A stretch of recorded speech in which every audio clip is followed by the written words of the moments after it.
سچا خدا پرست سلطان محمود غزنوی کے اکثر درباری اس بات پر بہت تعجب کا اظہار کرتے تھے کہ وہ اپنے غلام ایاز پر اس قدر فریقہ کیوں تھا۔ انہیں ایاز میں ایسی کوئی خوبی نظر نہ آتی تھی جو اسے دوسروں سے ممیز کر کے سلطان کی توجہ کا مستحق بناتی۔ سلطان کے کانوں تک یہ بات پہنچی تو اس نے فیصلہ کیا کہ مناسب موقع پر اس کا اعتراض کا جواب دوں گا۔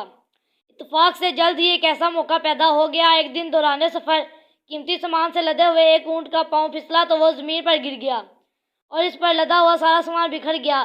سلطان نے حکم دیا کہ اس بکھرے ہوئے سامان میں سے جو شخص جو چیز اٹھا لے وہ اس کی ہو جائے گی۔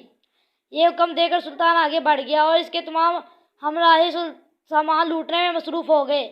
بس ایک ایاز اس کے ساتھ رہا۔ محمود نے پوچھا، ایاز تم نے بھی کچھ حاصل کیا؟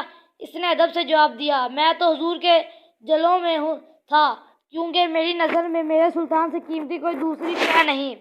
اب سلطان نے حاصل درباریوں کو بتایا کہ ایاز کی یہی خوبی ہے جس نے اسے نظروں میں معتبر بنایا ہے۔